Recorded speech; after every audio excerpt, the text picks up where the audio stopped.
he felt annoyed. And he reacted and asked his partner to stop dismissing or stop interrupting him. And I suggested to him that his annoyance, because he knows the program, he's learned it, I suggested that his annoyance was a 1 or a 2 on the Richter scale. He didn't know he was angry. And so the anger popped up inadvertently because he didn't recognize it as anger. He thought it was annoyance. And that wasn't anger. So because he didn't recognize the impulse, something negative happened as a result of that between him and his wife. There are other people that seem to justify anger-based behavior sometimes. There are some anger management programs that will say, sometimes your anger is okay. It's okay to do that kind of stuff and react with anger. Good for you. You should express your anger that way. I don't believe it. I think it's destructive in relationships. It's paradoxical because there are some people who never know how to express their anger who would benefit from learning to express their anger a little bit for a while. And it would be challenging for their partner to be on the receiving end. So I can see the value of that for some people some of the time. But for people who express their anger by directing it toward other people, I propose that nothing positive will happen whenever you do that. Again, I say whenever because in the moment of anger, you don't have a lot of time to figure out, is this okay or is this not okay? Because the impulse to act out of anger is so powerful that you need to be ready. You need to be the guardian at the gate so that when you get the notion that this anger is about to assault you by directing it towards somebody else and causing you to do something you'll regret, that you have the awareness based on the habit that you've developed. You've trained yourself. As soon as you recognize it, you learn how to stop it and make another decision.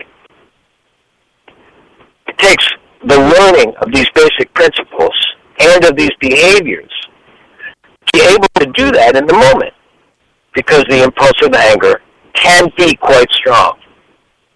I know when I'm angry, especially with the people I'm closest with, I want to say what I want to say.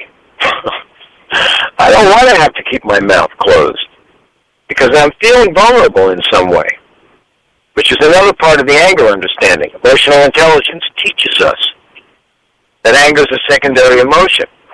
It's a shield of a primary, more vulnerable emotion. So I recognize that when I'm angry, it's really because I feel dismissed or unloved or rejected or criticized, or there's something deeper going on. And that the anger is my attempt to represent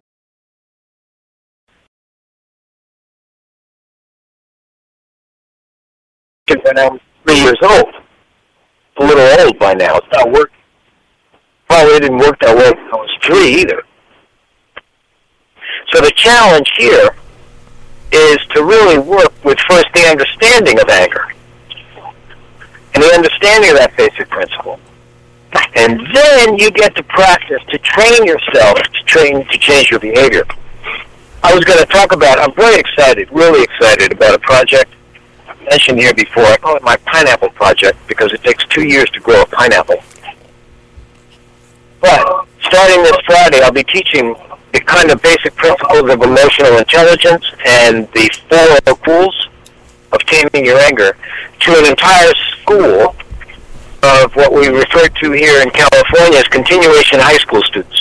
For some reason or another, these 100 to 120 students are not welcome back into the regular high school system. Now, I would say probably a significant number of them are not welcome back because of their behavior. Maybe it was abuse or aggression, I don't know, story. But the vision here for this program, this 5-month program, and I received a grant to do this from the ex-mayor of goal is to teach emotional intelligence as curriculum. That in addition to learning mathematics, social studies, and English, they're going to learn about their emotions so that they will be better able to deal with their emotions. These kids who come from the hood can have plenty to be angry at. There's gangs, there's violence, there's drugs, there's crime, broken families, poverty, plenty to be angry at.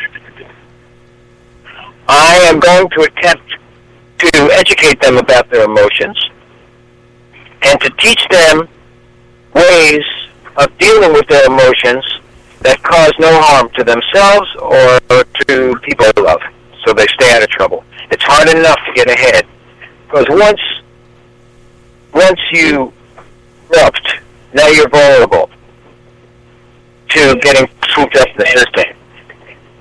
I'm pretty sure I read that somewhere around 70% of black men will be jailed in this country in their lifetime. Isn't that unbelievable? Yeah. So these kids are going to learn. I'm very excited about this opportunity. We're doing a young woman who's working on her doctorate, is going to do her doctoral dissertation. We're going to measure changes in behavior in school, and acting out behavior, and attendance, and teacher satisfaction. We hope that the teachers' jobs will become easier too. So I'm pretty excited. We start on Friday, and we'll be doing it for 5 months. And if we're successful, and I'd like to see the program go to other schools, again, the vision statement of the World Training Institute is we are dedicated to reducing violence and increasing emotional intelligence, one person at a time, beginning with ourselves and passing it on. And so I feel I'm pretty fortunate to have been chosen to share this work. And now we get to do it with a whole school. And in our society that has an epidemic of violence, it makes total sense to teach people how to express their emotions before they go out there in the world. And maybe we have a chance of reducing violence in our culture. I welcome that opportunity. I'll let you know what happens. So, is it time for change time tonight? Yes, it is. Yes, sir. So I thought I'd take a little, those of you that have been hanging out here with me over the last six or 7 weeks, we've been doing this 6 or 7 weeks now. I would love your feedback. I appreciate all your feedback that you've given me. I've been doing the regular change exercise for you. I like to hear the changes that you're making, and then when you contact us, we can take you to the next step. But I thought I would shift it around a little bit tonight. I touched on it a little bit before. I would encourage you to look at your resistance to change. I just picked up a book called Immunity to Change, written by some Harvard professors in business school. What is it in you that stops you from changing? Because when I ask you pick something that you want, that you have wanted to do, that you haven't done for yourself. Whatever it might be. A behavior you want to change, you want to do less of, something you want to do more of, something new you want to learn. Think of what that is. Everybody has something. And now ask yourself, what is it that has stopped me from doing that? What is resisting change? It's kind of a thought, feeling, or a body sensation. Where are the thoughts, feelings, or body sensations that are keeping me? It could be you say, I don't have the time. I don't have the time. That's a thought. It could be a feeling. Oh my God, I feel, fear. The feeling is, I can't get started. It feels like 500 pounds. It's just too much work. It's a feeling. It's also a body sensation. Now, to get the most out of this exercise, write it down. Write it down, because we're talking to, Shrink Different is about talking to another part of your brain. You want to begin to talk to another part of your brain. Write it down. What stops me from, I spoke to a woman today, said I really want to read more in my life, but I just don't have it. I don't have the time. I asked her, what was the least amount of time she would think she could dedicate to reading? She said, 15 minutes twice a week. I said, great. How about 5 minutes once a week? 5 minutes once a week? Yeah, 5 minutes once a week. You can hardly say that you don't have the time, correct? Correct. So her homework assignment was to read, and she had a novel sitting right by her bed, to read 5 minutes once a week in the next week, and if it doesn't read 5 minutes, to identify the thoughts, the feelings, and the body sensations that stop her. Because in that way, she gets to look at her own internal resistances to following through on what she feels will enhance life. So I ask you to do the same thing. Pick something you want to do, and then look at your resistances. They're right there.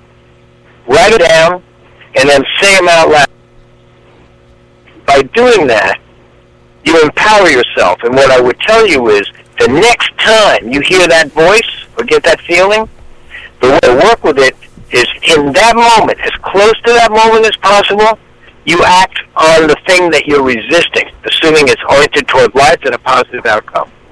As soon as you get that thought, oh, I don't have the time, make the time in that moment and do it. Even if you do it for 1 minute or 3 minutes, just do it in that moment. Because what that does is, it changes the pattern. It changes the pattern. Once you've done it once, it's easier to do a second time. So there is change time for tonight. I wish you well. Week. I'll let you know what happens in the class next week. I will have seen them twice between now and the next time we have our meeting. And fare thee well. See you soon. Night. Good night, Doc. Thank you, everybody, for joining us for Shrink Different.